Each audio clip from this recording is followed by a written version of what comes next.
अस्सलाम वालेकुम गाइस, उम्मीद करता हूँ सब ठीक ठाक होंगे, खैर आफियत से होंगे। तो आज की अपनी इस वीडियो में हम जिस शेयर को डिस्कस करेंगे वो है शेल पाकिस्तान लिमिटेड।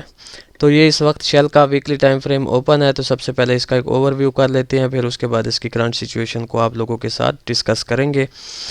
तो मैं बेसिकली इस पॉइंट से अपने एनालिसिस का आगाज़ करूँगा। ये 2014 का साल है। तो 2013 में ये बेसिकली इसी रेंज में था। तो 2014 में इसमें काफ़ी स्ट्रांग जो है हमें बायर्स नज़र आए और बायर्स इसे ले गए सीधा 251 रुपीज़ तक। यानी 2013 में जहाँ पर ये ठहरा हुआ था वो तकरीबन 76 रुपीज़ का लेवल था, और 2014 के मिड में जो है इसने अपना एक हाई जनरेट किया था अराउंड अबाउट 250 रुपीज़ का। उसके बाद फिर हमें इसमें एक डाउन साइड की मूव नज़र आई सेलर्स की तरफ से। 250 से ये दोबारा 105 रुपीज़ तक आया। तो 105 रुपीज़ का लो क्रिएट करने के बाद इसमें फिर काफ़ी स्ट्रांग जो है वो बायर्स एक्टिव हुए और बायर्स इसे ले गए सीधा तकरीबन 467 रुपीज़ तक। तो ये जो साल था ये 2017 का साल था। तो 2017 के साल में इसने 267 रुपीज़ का हाई जनरेट किया। तो 2067 का हाई लगाने के बाद इसमें सेलर्स ने एग्रेसिवली एंट्री ली और सेलर्स इसे ले आए सीधा तकरीबन 74 रुपीज़ तक। तो 74 रुपीज़ का लो क्रिएट करने के बाद फिर हमें जो है इसमें बायर्स की एक्टिविटी नज़र आई। बायर्स इसे 224 रुपीज़ तक ले गए। तो 224 रुपीज़ के बाद से अब तक वीकली टाइम फ्रेम के मुताबिक इसमें जो ओवरऑल एक ट्रेंड चलता हुआ आ रहा है वो डाउन ट्रेंड है, और इसमें जो स्टिल एक्टिव हैं वो भी सेलर्स ही हैं।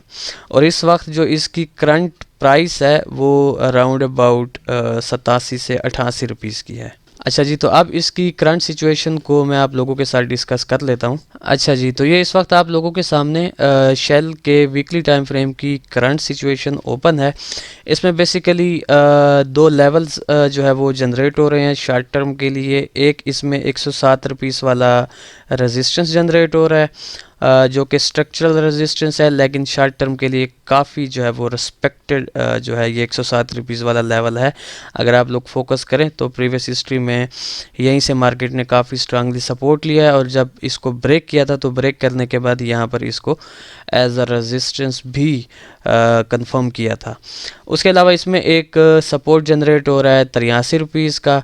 ये इसका काफ़ी मेजर सपोर्ट आप काउंट कर सकते हैं। उसकी वजह ये है कि जब ऑल टाइम हाई से गिरने के बाद जिस लेवल पर मार्केट ने एक टाइप का जो है वो डबल बॉटम क्रिएट किया था, या आप यूँ समझें कि जिस लेवल पर मार्केट ने स्टे किया था और स्टे करने के बाद फिर हमें अपसाइड की इसमें मूव नज़र आई थी, वो बेसिकली यही 83 से 82 रुपीज़ वाला लेवल था। तो उस हिसाब से ये जो इसका 83 रुपीज़ वाला लेवल है ये भी काफ़ी मेजर जो है वो आप सपोर्ट इसको काउंट कर सकते हैं। तो दो ही इसमें शॉर्ट टर्म के लिए लेवल जनरेट हो रहे हैं। अच्छा जी, तो अब चलते हैं इसके डेली टाइम फ्रेम की जानिब। जी, तो ये इस वक्त आप लोगों के सामने शेल का डेली टाइम फ्रेम ओपन है। ये हमारे वही लेवल्स हैं, और डेली टाइम फ्रेम में इसमें एक ट्रेंड लाइन जो है वो जनरेट हो रही है, जिसको आलमोस्ट जो है 3 टाइम्स जो है शेल के चार्ट ने काफ़ी स्ट्रांगली एज अ रेजिस्टेंस इस अपर ट्रेंड लाइन को रेस्पेक्ट किया है।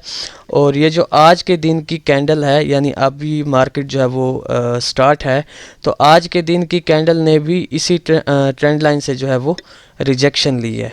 ठीक हो गया। अच्छा जी, तो अब बात ये है कि शेल के चार्ट में से हम नियर फ्यूचर कैसी मूव एक्सपेक्ट कर सकते हैं। तो सबसे पहले मैं आप लोगों का फोकस इस स्ट्रक्चर पर लाना चाहता हूँ कि अगर आप लोग यहाँ पर थोड़ा सा गौर करें तो यहाँ पर इस 107 वाले सपोर्ट से, यानी ये जो अभी 107 वाला रेजिस्टेंस बना हुआ है, ये प्रीवियस हिस्ट्री में काफ़ी स्ट्रांग जो है सपोर्ट का काम अदा कर रहा था। तो जब यहाँ पर जो है शेल ने इस लेवल को ब्रेक किया, तो ब्रेक करने के बाद आलमोस्ट 3 टाइम्स इसी लेवल को जो है एज अ रेजिस्टेंस रेस्पेक्ट करने के बाद आप इस मूव में जो है सेलर्स की स्ट्रांगनेस देख सकते हैं कि सेलर्स जो है कितना एग्रेसिवली इस मूव में आपको नज़र आएंगे।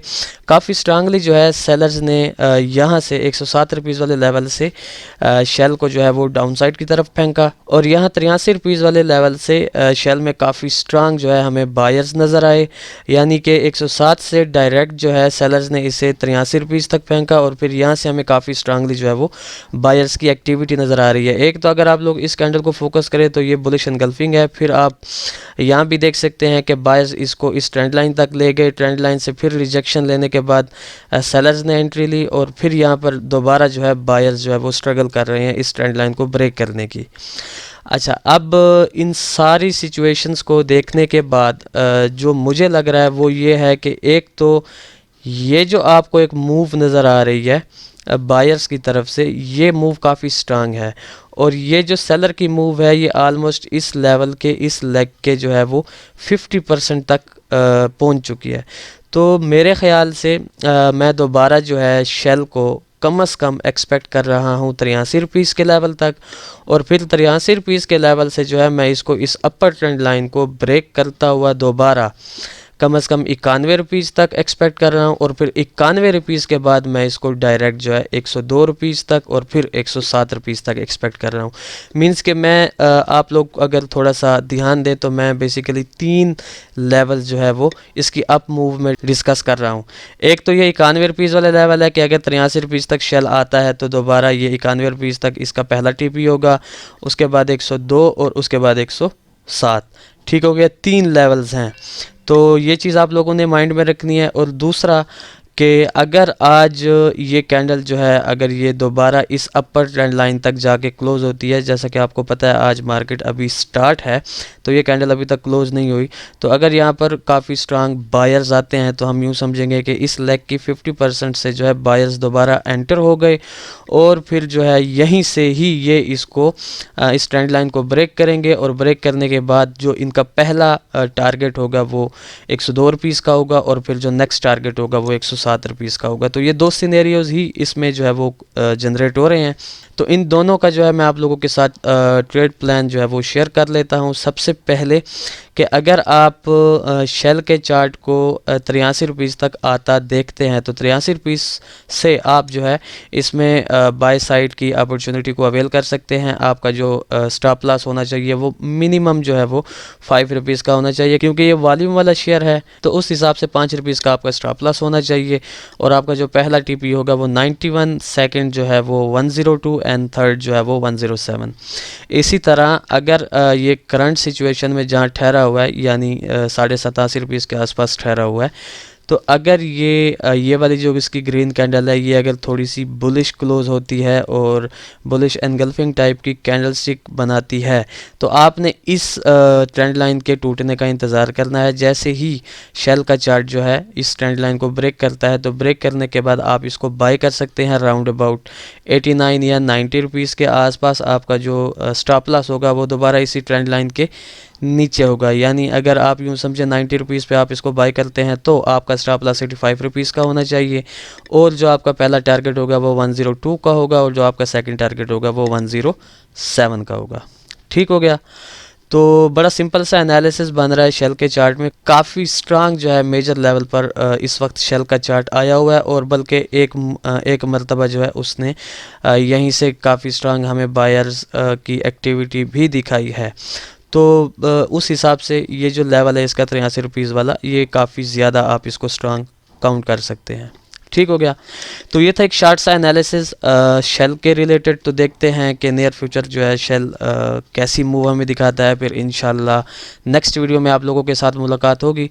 तो तब तक के लिए अपना ख्याल रखें, खुश रहें, अल्लाह हाफिज़, अस्सलाम वालेकुम।